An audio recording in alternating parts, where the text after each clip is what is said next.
You're watching HCAM TV.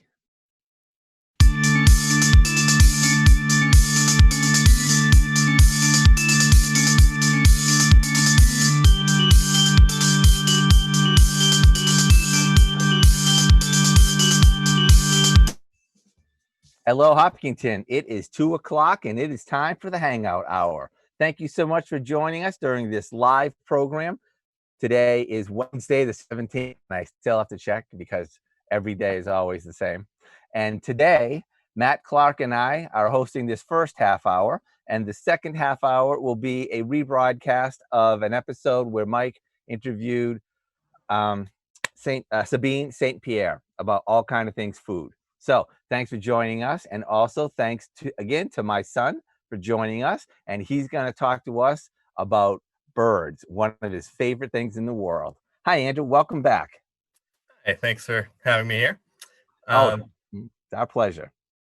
Today I wanted to talk about Lake Waseeka, which is, I think, one of the great unknown birding sites of the world. Okay. Hold on. All right. I'm the host. I got to introduce that. Okay. All right. So people may not know because that is really kind of hidden away. But right here in Hopkinton is this really cool Audubon place called Lake Waseeka. Okay. So Andrew, where is it? And tell us a little bit about it.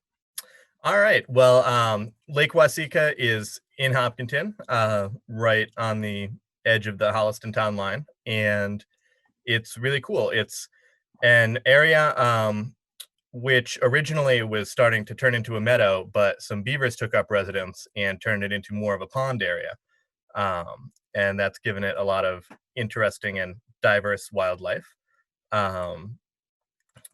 So let me show you. This is the sign out front. It's a Mass Audubon site. It's not staffed or anything. It's just kind of like a park. You go in and you go in there. And looks like a good size. It is actually surprisingly big, yeah. This is the map. You would come in over here. What street is that? Can we read that? Where is it? Could you read the street name? Oh, the street name is Clinton Street. Clinton Street. Okay. Yeah. So you come in at the gate and you walk up the cart path, and there are sort of 3 trails that you can go on. The Sassafras Trail, which you see kind of winds through the forest over to the left of the cart path, and the Pitch Pine Trail, which winds through the forest kind of to the right. And then there's the cart path, which continues along the earthen dam and gives a great view of the lake itself. And there are a number of really interesting species you can see there. On any given day, I usually find that I hear a lot more birds than I actually see. Let me ask you a question. Yeah. Really interesting. The bottom of that lake part is very straight. Yes. As a matter of fact, that's because it was dammed by humans originally. Okay. And it began to turn into a meadow, and then the beavers came along and dammed it up even further. As a matter of fact, they have a pipe placed in the beaver dam so that the beavers can't dam it completely and flood the whole area even more. Now, where is the beaver dam located? What part is that? The beaver dam is actually in front of the earthen dam, where you see this this stream that kind of comes out of the lake. Yep. The beaver dam is along the earthen dam and closes it up even more. There's an additional beaver dam a little bit higher up as well, which you can see from the very tip of Sassafras Trail, which is pretty neat as well. And as far as I'm aware, I haven't actually seen any beavers there. I'm not sure that it's still an active beaver site. I know there definitely are a number of river otters that live there, and you can see the otters sometimes, which are very neat. And they're pretty distinguishable from beavers because beavers lie flat in the water. You can see their backs, and otters typically just stick their heads up out of the water, and you can see them that way. So they are pretty neat, but there are also quite a number of really cool birds, which I will tell you all about.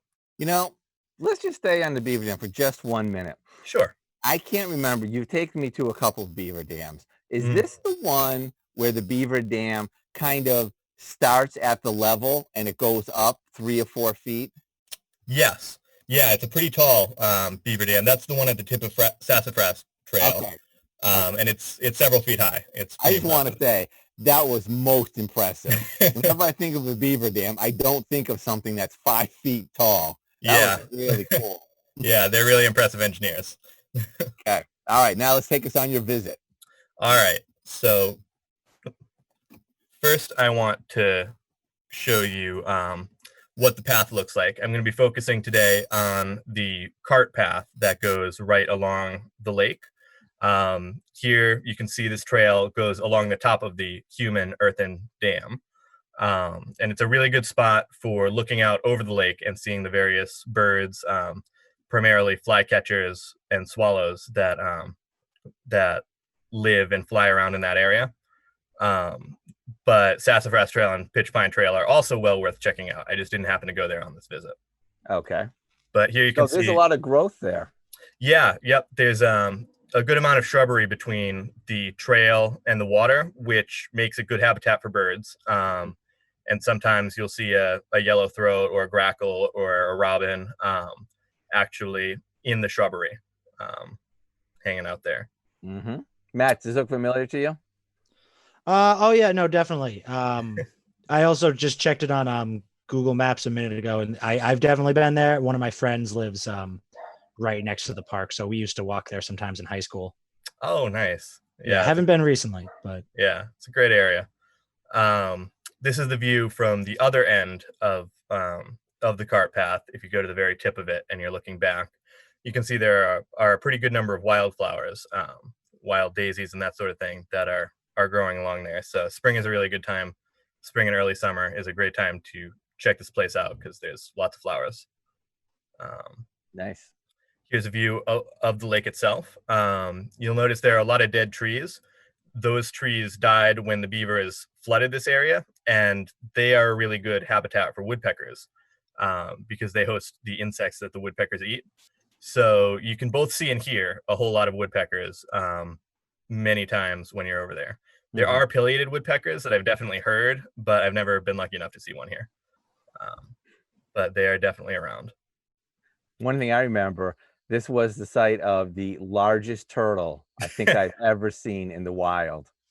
Yeah, that turtle was huge. It was I can't even describe it. It's like 1.5 feet in diameter. Was it a snapper? God. It must have been, yeah. It was pretty far away, but I think it was. Yeah, it must have been if it was that big. You're right. Yeah. So is that little thing in the middle of the lake?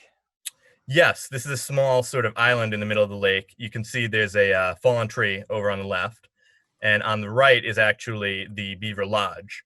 Like I said, I'm not sure if it's actually occupied right now, but it is still there, and that is where the beavers would live.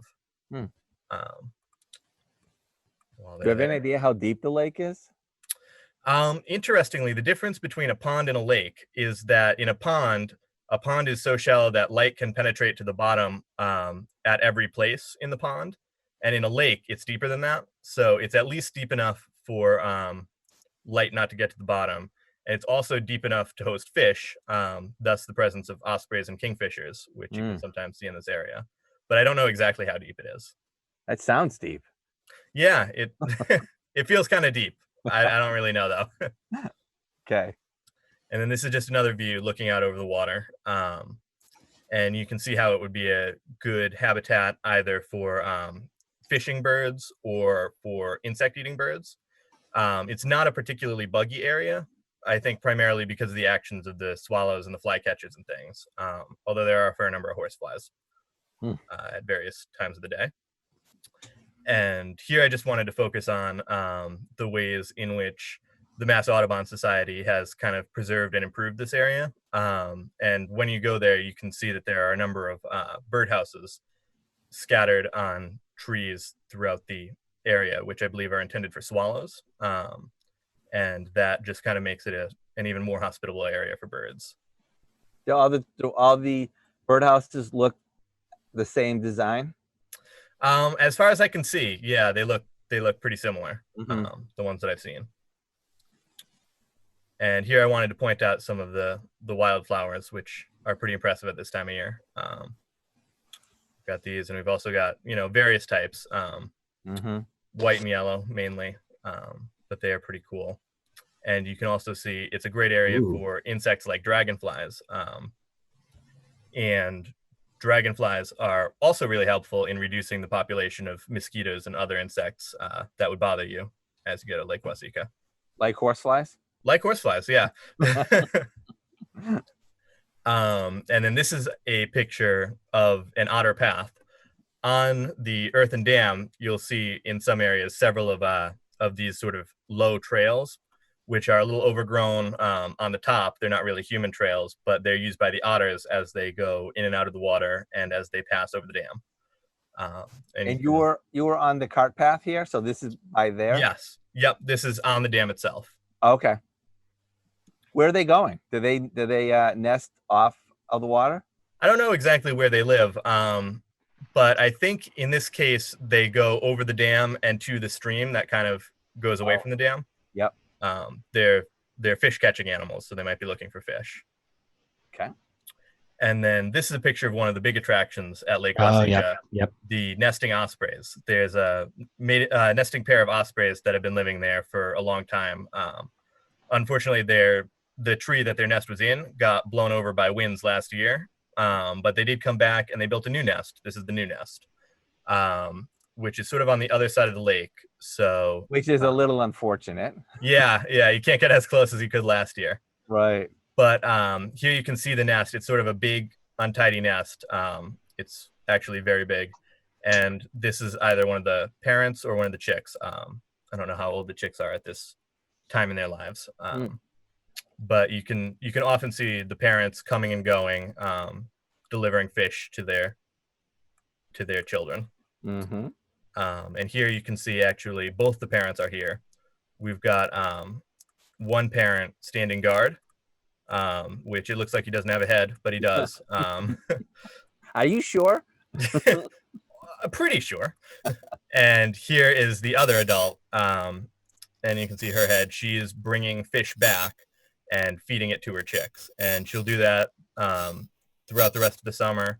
And then eventually, as the chicks grow up and fledge, you'll be able to see them more easily over the side of the nest if you have binoculars. Otherwise, you won't see them at all. And you'll eventually see them starting to climb out of the nest and stand on these branches and eventually start flying themselves.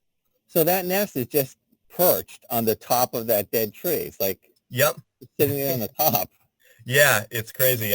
Ospreys like to nest on the very tops of dead trees or on the very tops of poles. Sometimes if there are telephone poles in a water area, you'll see nests on top of that. They were almost eradicated by DDT, but they made a really amazing comeback, and now you can find ospreys all over the place in the state. It just seems to me like that could blow right off of there. Yeah, it did blow right off of there last year. I believe that nest structure is actually rather common for large raptors. Yeah. I know that eagles have something similar going on. And there are also some ground nesting raptors, but for tree nesting raptors, I don't know. Maybe it's like the strength of the trunk that they're relying on. Yeah. Maybe kind of like it goes lower, kind of wraps around the trunk. Yeah. I don't know how they do it. If I were to build a nest, I wouldn't build it there, but apparently it works for them. Yeah. And this is one of the ospreys in flight. And you can see here, they look a little bit like bald eagles when they fly, but you can tell that they're not from a couple of different ways. One is that they have white bellies and eagles have brown bellies. Also, they're much, much smaller than bald eagles. Bald eagles are enormous. But you can also just sort of kind of see the brown eye line that they have, which makes them look pretty impressive and scary. I really like these birds. They're pretty neat looking. And every once in a while, these particular ospreys will have to defend their nest from other ospreys who would like to nest here. Apparently, Lake Waseeka is a good place for that kind of thing. Last year, I saw an aerial battle between these two guys and two other ospreys who were trying to take over the nesting site. Wow. Yeah, but these guys drove them off.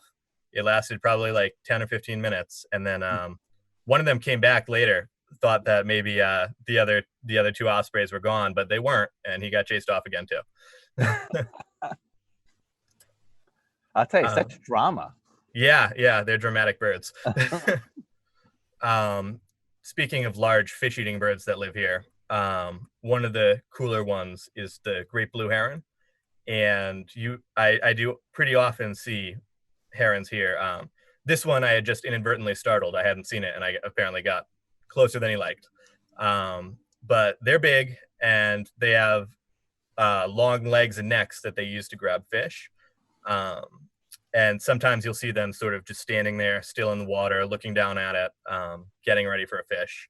And every once in a while, you'll see it actually grab a fish. That's a great shot. That's a really good one. Thank you. I was pretty proud of that one. This is another picture of the same bird. And you can kind of see how those giant wings bend down, and they stick their legs behind them in flight, and they sort of fold their necks so that their heads are right against their shoulders. And then this particular bird, you don't think of herons as really being perching birds, but they do actually sometimes fly into a tree like this, and they'll stand there in the tree for a while. Wow, those legs are really long. Yeah, I thought the bird was still flying up to the top branch. No, it's standing. No, it's already landed in this picture. Oh yeah. It's amazing to watch them hunt. They really just look like dinosaurs, wading around in the water with their necks. It looks like some kind of velociraptor hunting for fish. They're very cool. They are.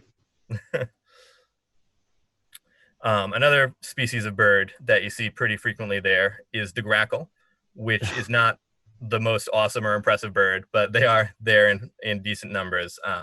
This is a male. You can see that has kind of an iridescent blue head, which is just about the coolest thing you can say about a grackle.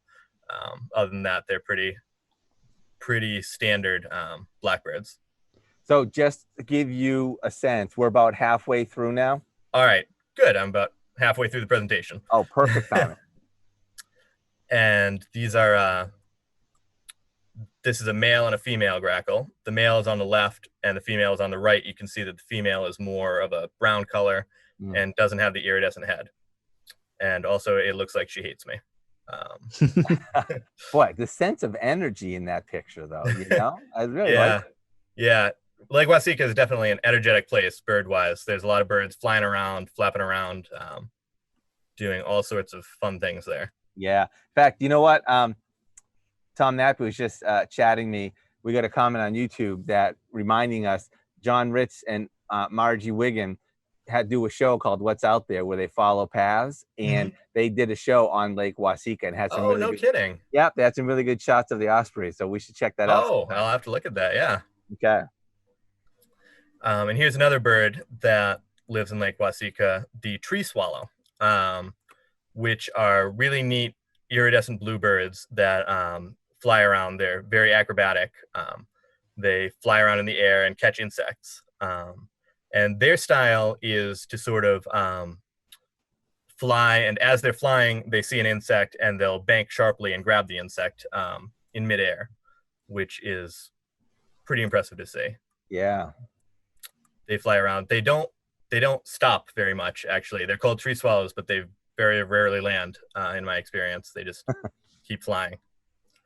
Another bird with sort of the same diet, but a different method of getting it, is the kingbird. On this particular expedition, I only saw one kingbird, but often there are a dozen or so flying around, and they're easily recognizable flycatchers because of this white tip to the tail. And they're blue and white underneath. They're pretty neat, and their style is to sit on a prominent perch like this one, where it can sort of see over the water. And when it sees an insect, it sallies out, it grabs the insect, and it returns to the perch or to a similar perch and devours it there. So it's sort of the same. It hunts the same sort of prey as the swallow, but in a very different way.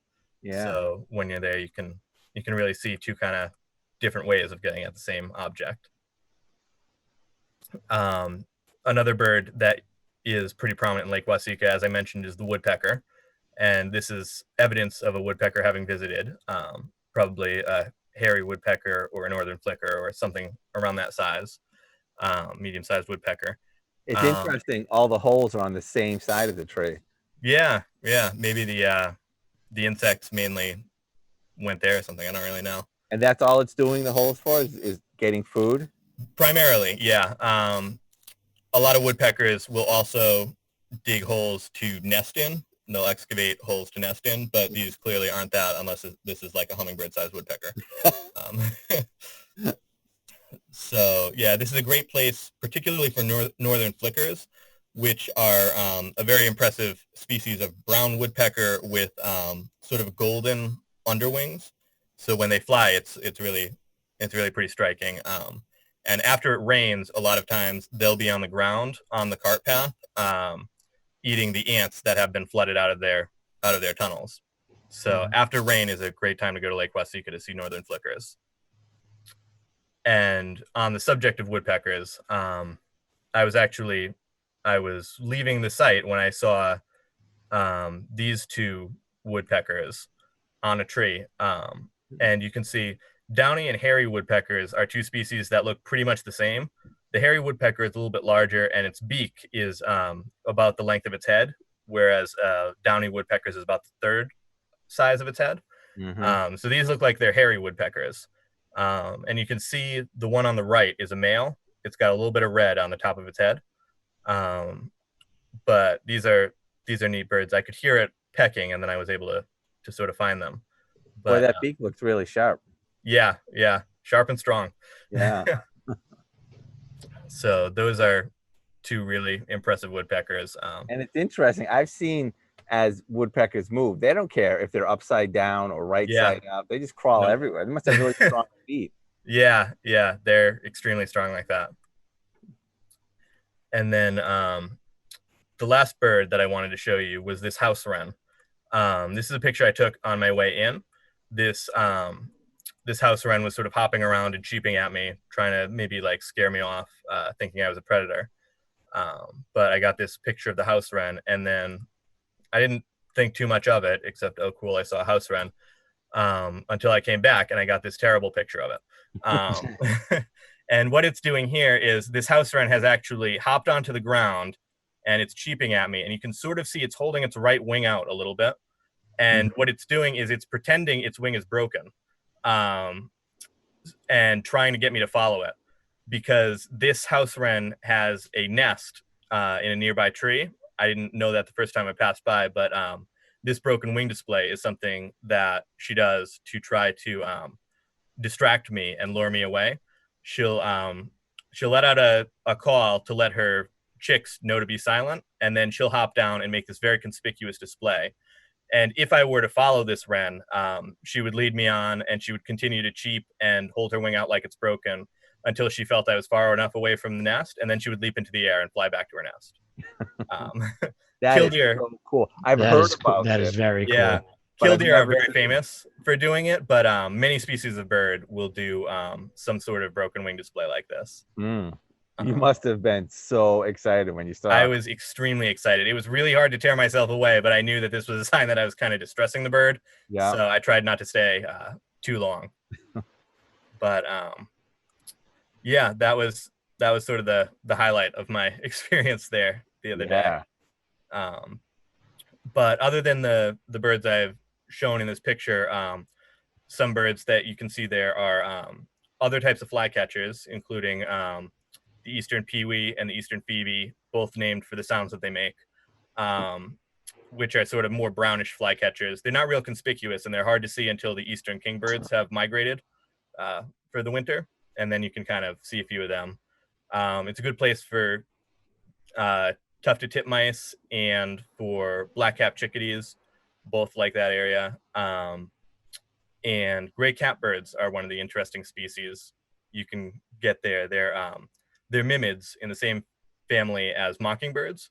So they have a long, interesting song, which sometimes includes snippets of songs that they've stolen from other birds. And they're named for the cat-like meow that they make every once in a while. All right. Is that your last picture? That is, yep. Okay, so you can stop sharing now. All right. Let's talk for a minute about Lake Waseeka, because how long ago did you discover it? Probably last year, early in the summer. So about a year, I think I've been going there. Okay, now, and you have been there in all different seasons, right? like you've walked there in the winter. There's always something to see. Yeah, that's what I was gonna say. So so this is like a really cool time period. During this past year at which you've been visiting regularly and kind of seeing what's going on, describe a little bit about what you see from season to season. Oh, sure. It's definitely very interesting. In pretty much all seasons, there are deer there. You see them mostly towards the evening, and starting about now, you'll start also seeing the fawns, which are neat, and you can watch them grow up.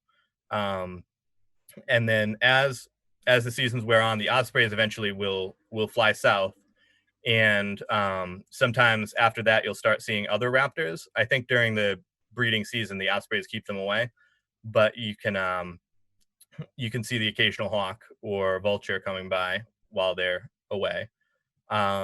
The otters are there year round, even when the pond is frozen over. And the best view I ever got of an otter actually was in the middle of winter.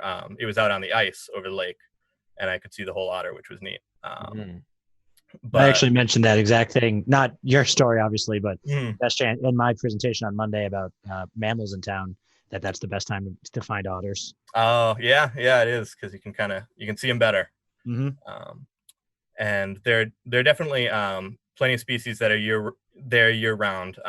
The flycatchers aren't, but that also opens up sort of a niche for other birds to fill. The woodpeckers are sort of there the whole year.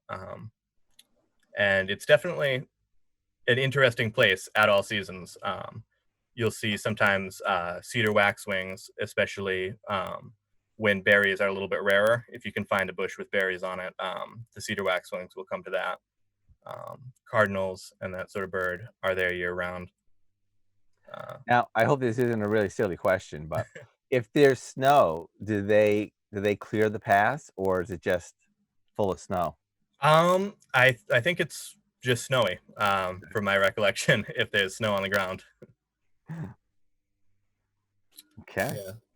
So it's definitely a cool place at all seasons of the year, and I would recommend it to everyone, especially people with binoculars, because otherwise it's sort of hard to see the ospreys.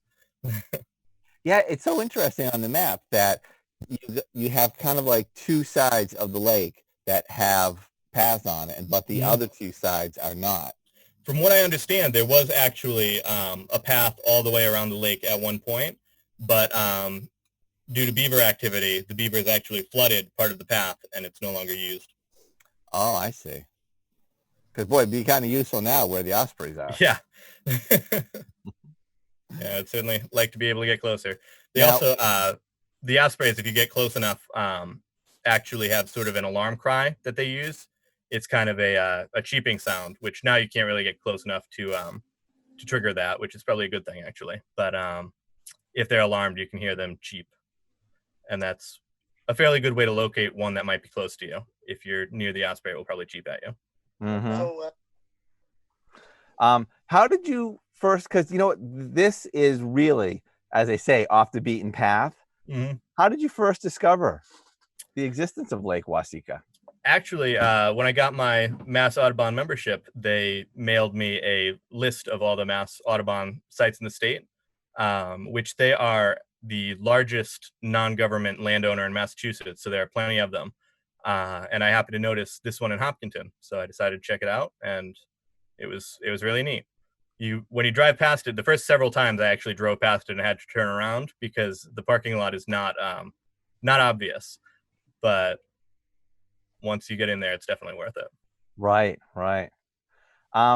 Is the osprey the coolest bird that you've seen there, or the coolest animal that you've seen there? Let's see, it's tough to say. There's a lot of cool birds. The first time I saw a male yellowthroat was at Lake Waseeka, and that was pretty mind-blowing. But I would say the ospreys are probably my favorite. Yeah. All right. That is really, really cool introduction to Lake Waseeka. Thank you for sharing the photographs. Yeah, those are awesome. Oh, thank you. Well, thank you for having me on. And I believe we have you booked for next week as well. Yes. Now, what I would just like our audience to know is next week, we're hoping to have you submit your wildlife photos, whether it be birds or animals, things that you've seen out and about around your house or where you traveled to, and maybe tell us a little bit about, where you took it, that kind of thing. So we'd like people to share what they're doing. And as well as Andrew will bring a couple more of photographs that he's been taking. And I hope, Matt, you'll bring some in too, because you sound like you are into wildlife. I'm very into wildlife. Unfortunately, I just don't have a camera, and so I don't take photos. Yeah, that's kind of hard then. Yeah. And in fact, I can bring the facts. This is the first year that Andrew's actually started taking pictures. Yeah. Mm-hmm. And they're coming out nicely. Yeah. All right. My problem before I started taking pictures was really I would come back and say, I saw the most incredible bird. And then they'd be like, oh, yeah. I'd be like, no, it was like red and it was yellow. And it was just hard to explain. And now that I can take photos, I think I can show it off a little better. Right. All right. Thank you so much. And we'll chat again next week. All right. Thank you. I'll see you then. Bye. Okay. We're going to transition over. Matt, you got about a minute if you want to give an update. Yeah, sure. Real quick. Well, obviously tonight we're going to be having the Gathering in Quarantine with Terry Malisi.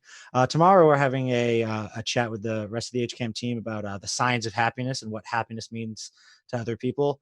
And then on Friday, we have Keep Moving in the morning. And on the Hangout Hour, we're going to be talking about graduation speeches. All right. That's great. So now it's my job to start the Sabine St. Pierre piece. If there is an issue with the share, I was doing this for my class today and it was a little bit rough. Please make sure you chime back in and let me know so I can work on that. Absolutely. Everybody at home, please enjoy this rebroadcast.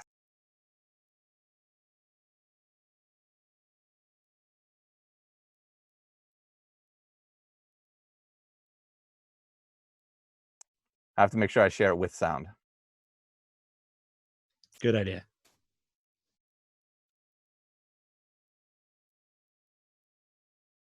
No problem. So joining me for this half hour is my co-host, Bob Hamilton. Hi, Bob. And he's I'm here, Mike. I forget I have to speak. You can't see me. We just let Sabine in. Sabine, you just need to turn on your camera. And there you are. Hey, how you doing? Hey, good. How are you? So here we have Sabine St. Pierre, who's with us. And a lot of people from Hopkinton know who you are. Tons of people probably don't. But so that's where we like to start. If you can you tilt down your phone just a little bit? Lose some of that headroom. There you go. Perfect. How's that? Better. Good. So tell people at home who don't know you, like this is your first time saying hi to Hopkinton. Sure, not at all. So I'm Sabine St. Pierre. I've been in Hopkinton about 14 years. I own Sabine's Cuisine Personal Chef Services. So that's probably how most people know me. I've got a 6-year-old and a soon-to-be 9-year-old. His birthday's tomorrow, Cinco de Mayo. So keeping busy, homeschooling them. Oh, yeah. On top of, trying to do some Sabine's Cuisine. So been here a long time. My dad, I think some people that may have known my dad, he owned Pizza Villa. Good old Pizza Villa. Yeah, that's how we met many years ago when you were just a teenager in school. Exactly. When I was flipping the pies for your dad. Yeah. Yeah, exactly. That was awesome. So we've been in town a long time. Yeah, you've been in town a long time. You grew up just nearby in Grafton. Yeah. And then came here. You went off to college. You went to UConn, right? I did. Yeah, I went for education. Yep. So I taught for almost 10 years. Excellent. And so then you decided to you guys were all your sisters, you all did. I remember you all did gymnastics. It was like, I don't know how your dad kept that schedule with all 5 of you doing the gymnastics all the time. It was incredible. But so you always been into health and fitness. And you're coaching at Resilience on South Street, right? I am, yeah. I run their rowing club every Sunday. Right now we're doing a Zoom, and it's turned into a cardio club, but I'm always on the rower. Right. So you're doing that, and you're always doing healthy cooking, healthy eating. You've been doing that forever. And you also bring it out to television too, right? Yeah. I had a show for a while, A Cleaner Plate. And then life's just kind of gotten in the way. So we haven't done many episodes recently, but hoping to get back into that because that was a lot of fun. Good way to spread the word of clean eating. Exactly. And so personal chef. Now, a lot of people think you have to be a king or a movie star to have a personal chef. That's what I think about. Bob thinks about that all the time. He wants his own personal chef. Yeah. So what is a personal chef service? Sure. So most people they are thinking like private chef, where I'm cooking for one family every night, serving them dinners, and that's not what personal chefing is these days. So basically, I have weekly clients that I go to, every Monday, every Tuesday. Obviously, things are different now, with what we're going on with the coronavirus. So it's more of a delivery service for the clients that need me. A lot of them have special dietary needs or allergies. So they have very specific diets. So each of my clients have different menus, and I tailor the menu to each of the families and their restrictions. And I usually go to their house or deliver food once a week based on, it's usually 3 meals, 3 entrees, 3 sides. And I drop it off ready for them to heat and eat. So that's primarily what I do. So I'm doing their grocery shopping and prepping all the food and cooking it and dropping it off at this point. Right. And I'm assuming there's some education that goes with us. Yes. As far as what I went through for education. Yeah. As far as you educating your clients, why you are choosing these menus. Yeah, exactly. I mean, I've been doing this a long time. So I've learned a lot over the years about all the allergies and the special diets. And, for the clients that I'm cooking for weekly, definitely trying to educate them on a lot of the healthy swaps that I'm putting in for them. But through my workshops, my meal prep workshops that I used to do and the children birthday parties I used to do, and hopefully we'll do again someday. It's a lot of education. I mean, I went to college to be a teacher. So that piece of me is still really, really there. We actually just did for Resilience CrossFit a dinner under the Zoom light. So we tried our first dinner through a Zoom with a lot of the members, and it was a huge success and just a great opportunity for people to come out and chat, just to see each other on the screen over food, because food is social. Right. This is hard. This is real hard. You don't have to tell me. We'll talk about that too. But Bob has a question first. Sure. Yeah, I don't want to distract, but you brought up a point earlier about you go to people's homes and some people have dietary concerns about allergies. And I happen to have in my family several people that are strictly gluten-free and also lactose intolerance. So how hard is it to come up with gluten-free menus for a lot of your clients?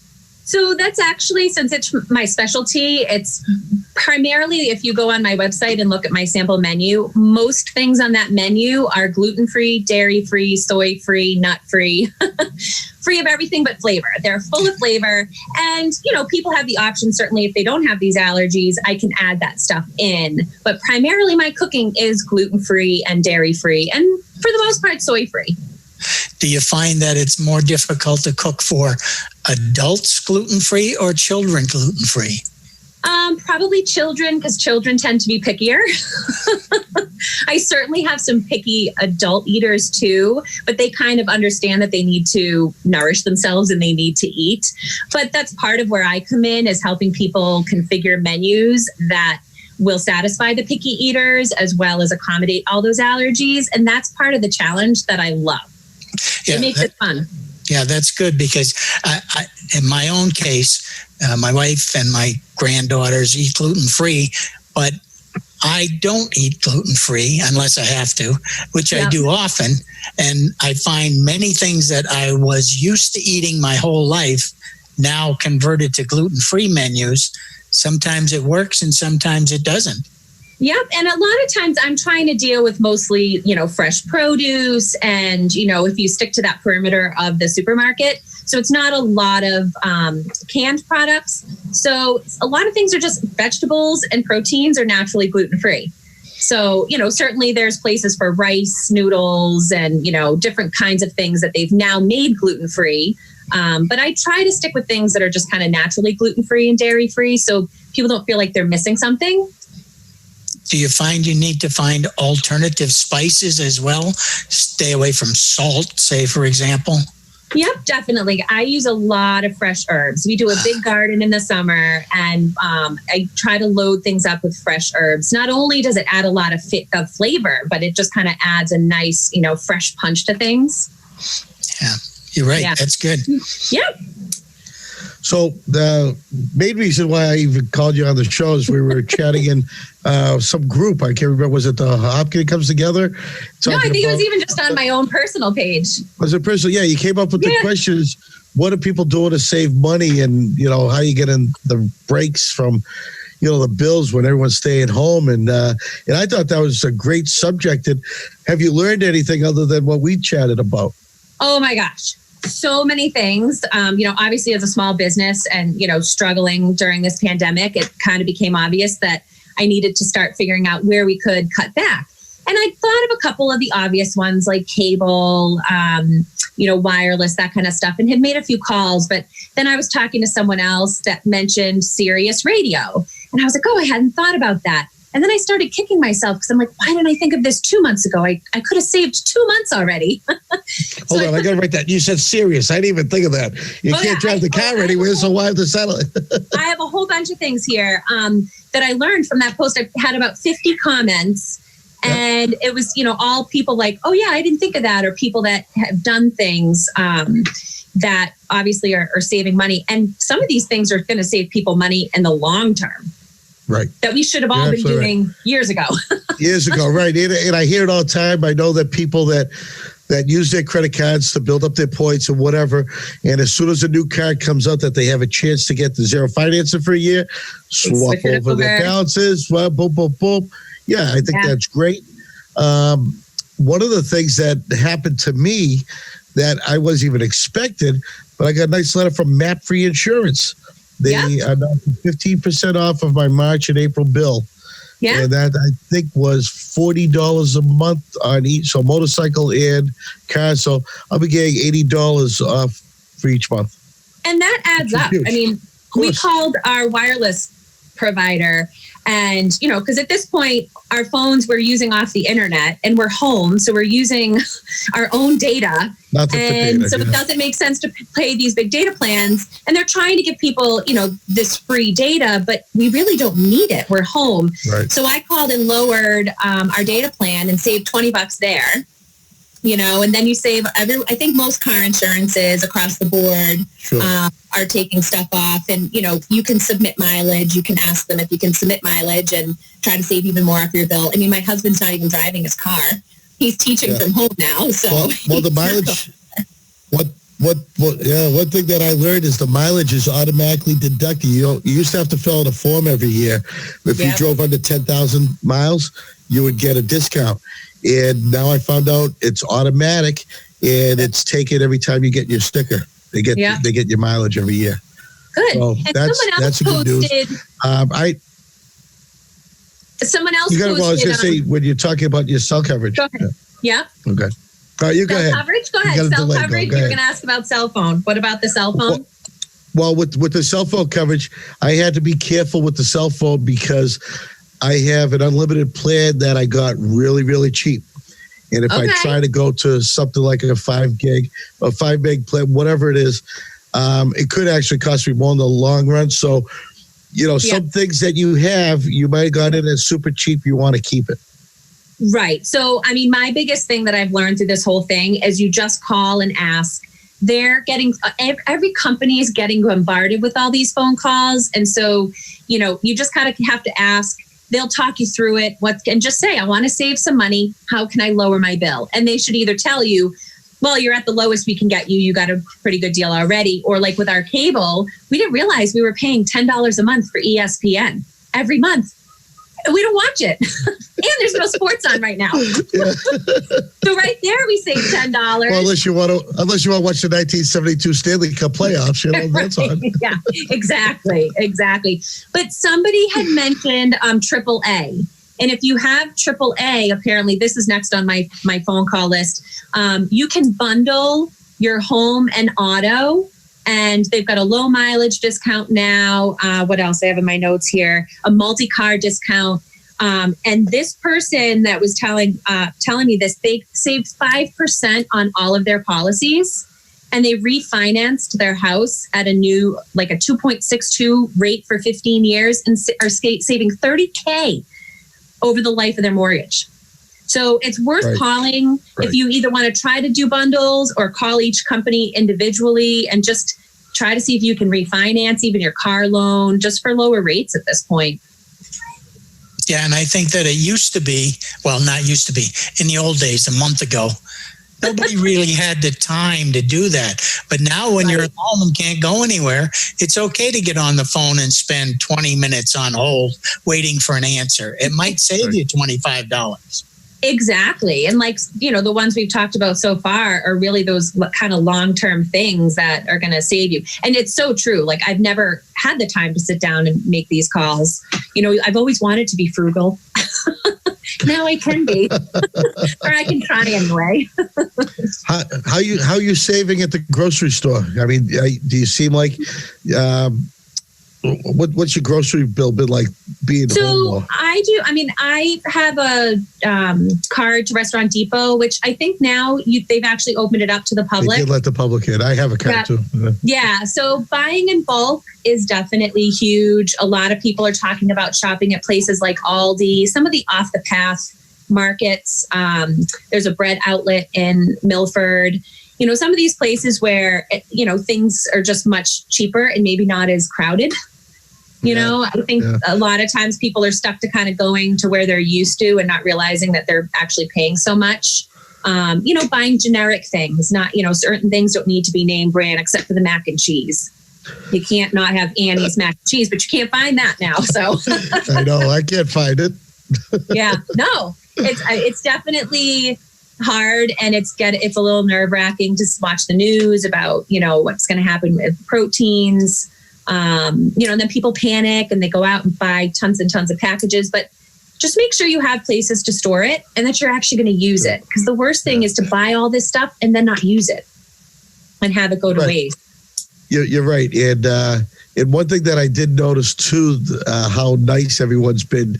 You know, you're saving money here and there, but they're also donating. There are people that are donating their time, they're donating their money, they're going out, supporting our food pantries, they're supporting our first responders, buying them meals and so forth. I see that, you know, I'm on Facebook a lot, as you know, and we has seen how our news feeds have changed to see it being a lot more positive out there and people trying to help one another. Yeah. I mean, as much as like there's negatives to this pandemic, obviously, you know, one thing I've said from the beginning is when my kids look back on this in 20, 30, 40 years, I want them to remember the positive things. Right. And it's really given everyone the opportunity to kind of take a breath, step back a little bit, kind of reassess and appreciate the finer things in life, like being able to go outside. And, you know, someday when we get to see and hug people again, it'll be amazing. Yeah, remember, you didn't have to be the only person on the swing set. You could have 6 people on the swing set now. Right. But I'm also afraid that the people that are, the only thing they're going to remember is Carol Baskin's killing her husband. I don't know. I know. Some of these things that are coming out. I know. And there's a lot of funny things out there, just trying to get people to laugh. But just going back to the outside quickly, as I'm seeing my kids running around. And the groceries, planting a garden, that's a big one. You know, that's a good, you know, get your family together, plant a big garden if you have the space. And that's something else too. People, like, we end up growing so much, you know, that we're always kind of putting a post out here and there, like, anyone needs some kale? Yeah, come and get it. You know, so if you have the space, you know, go for a big garden this year. So Bob, I'll give you Sabine's address because I know how much you love kale. Yeah. Yeah. I buy it by the leaf. Kale, Bob. Yeah. Or quinoa. Oh, I have some great ways to make quinoa that you won't even know that it's there. Oh, can you please tell me, because they make it at the fire station all the time, and I never liked any way they prepared it. So. The best way to prepare it is like to make risotto. So you mix it with arborio rice and do like a half and half mixture. So if you know, it's in there, you can see it, but it's not like eating a spoonful of quinoa. Even I don't really love that. Okay. Is that like hiding it under the mashed potatoes? Yeah. You'll feel it. It's got a texture to it. Yeah. So, and just one other thing I wanted to mention too, like some of the sneaky things people may not have thought of are like monthly subscriptions. You know, we talked about Sirius XM before, but you know, there's a lot of apps out there that you may have like clicked a button and did a free trial and didn't realize that you're paying $5, $10 every month for this app. right. Magazines.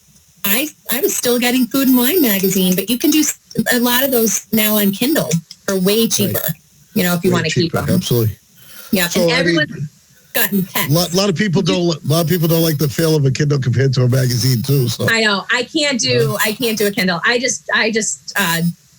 unsubscribed.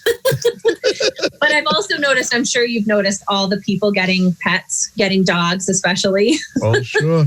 I mean, they cost a lot. You know, with vet bills and stuff. So like doing Chewy.com is a great wholesale.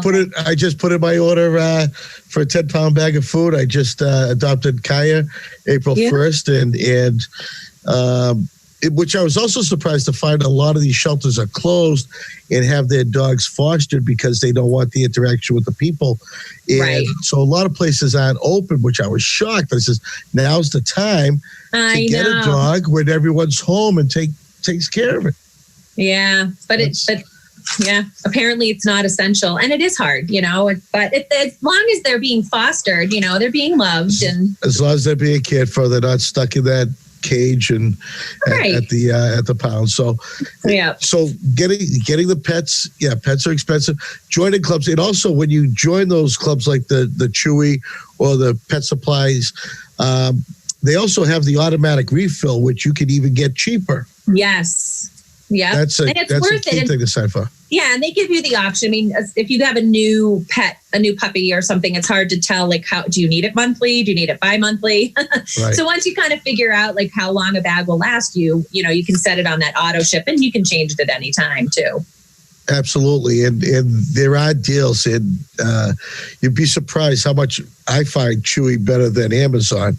A lot of times they're either the same price or Chewy is just so much less. Yeah, you don't know who you're buying it from Amazon. At least Chewy, you got a clue. Right, and like that's their specialty, you know, without a doubt.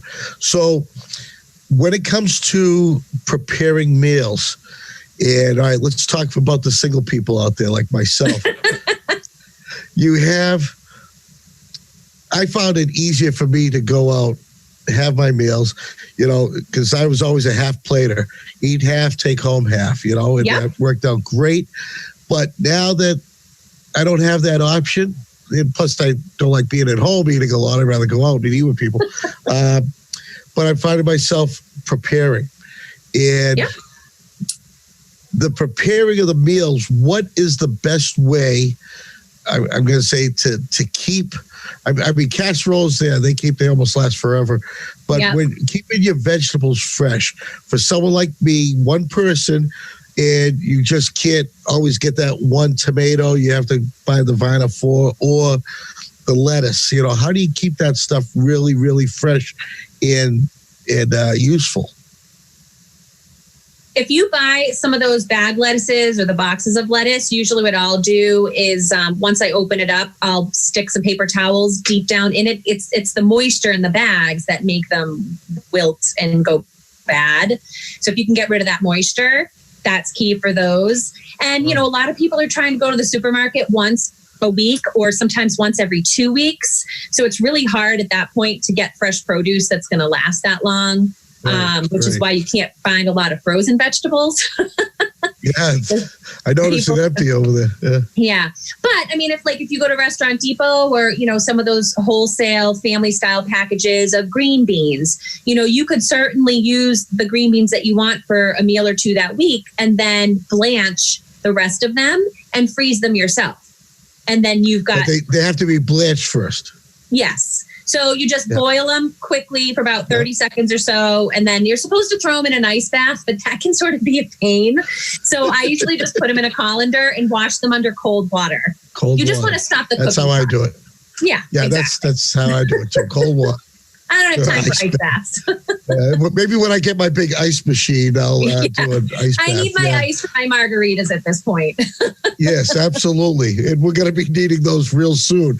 So we have, so that's a great tip with the paper towel with the lettuce, because I got a head in there that I'm going to put away and I need to know. So paper towels. What else? What's a good way to keep your chicken without, and I'm also talking about getting so much that when you do freeze it, that you don't run into your freezer burn. What's the best way to package and store chicken? Do you cook it first? Do you what? How do you do it? Yeah, I mean, I tend to like to freeze stuff raw. I mean, you certainly could make pulled chicken and freeze it and have it ready to go. But I actually had just bought some chicken tenders, a 10-pound bag at Restaurant Depot. Yeah. So I just was portioning those out today. I have a vacuum sealer. You can use a vacuum sealer. I mean, that's a good investment at this point. And they're not that expensive. You could probably prime it in a couple of days through Amazon. And that's just a good way to really prevent that freezer burn, because it will really get all that air. It's air in between like a Ziploc bag and the protein that's going to create that freezer burn. So, I mean, if I do use Ziploc bags, I just make sure to press out as much air as I can. And I try to freeze things in thinner packages so it defrosts quicker rather than a big chunk. Right. Like steaks, if you don't have a vacuum sealer, you could individually wrap the steaks in saran wrap and then put them in a Ziploc bag. A lot of people are buying butcher paper, but again, I would seal them in saran wrap so there's very little air in between, and then put the butcher paper on it. Because I remember my mother with the aluminum foil and throwing it in the freezer, and it's like The tough part about aluminum foil, and that's why I don't like the butcher paper, is I can't see it. And even though I label it, you want to label it with the dates. Label dates, yes. Get your dates on there, people. It's an extra step. But with all this freezing going on, we're all going to look in our freezers next year and see stuff in the way back. And you're going to alternate stuff in your freezer too. I mean, a lot of people are buying the chest freezers. When this started, things get lost. If you're putting new stuff in, take stuff from the bottom and stick the new stuff at the bottom. You got to rotate it, or you're going to Gotta rotate it. I've got a question for you on milk. I see you have your regular store brand, you have your Hoods, you have your Wesley Creameries, but now I'm seeing these Horizons like ultra pasteurized, and I see one milk lasting, sell by date of a week, and then I see another one that has 2 months. What's that about, Yeah, you're good. I mean, if you're someone that's really trying to stretch that out, I mean, most people, like, once you open the milk, it's not going to last for 2 months. Right. So like if it says it'll last for 2 months, it's typically unopened. And most people, depending on how quickly you drink the milk, you're not going to keep it in your fridge. And I personally wouldn't stock up on a 2-month supply of milk. Right. Buy a couple gallons or, whatever. We go through probably a gallon a week here at my house. So, I just kind of, when I'm out, when I know I'm low, I just buy a new one to have as a backup when the other one's out. Right. Oh, that's great. All right. So last minute advice to everybody to survive. What do we got? Let's see, this is the 4th. We got 15 more days before they start loosening up the order. Yeah, we'll see. Something like that. What do you think? What kind of advice can you leave everybody with? I would say just keep chatting with your friends, keep Zooming, keep FaceTiming, and just keep doing fun things with your family. The weather's finally turning. Get outside, do some fun stuff, still have some fun over a plate of food and cook dinners together. This is an opportunity for a lot of life skills. Teach your kids how to cook, have them eat their breakfasts and lunches. And when we get back to school, we're going to be really happy they have that new skill. So, and I'm sure with your boys, they get their rooms nice and clean because they get all the time to keep them clean and make their beds. Yeah. Yeah. I'm glad you can notice sarcasm. That's awesome. Yeah. Well, Sabine, thank you very much for coming on today. I really appreciate it. It was great. We maybe have you back for another update. If hopefully this doesn't carry on too much longer, we can get back into our TV studio and start making shows again. I know. But I'd love to have you back sometime. Yeah, sounds good. Good to see you. Good to see you. Tell your sisters I said hello and your mom and everything, and we'll see you soon. I will. All right. Sounds good. See you later, Bob. Bye now. Bye. All right, Bob. So what's the first thing you got to do? Who's the first place you're going to call, Bob?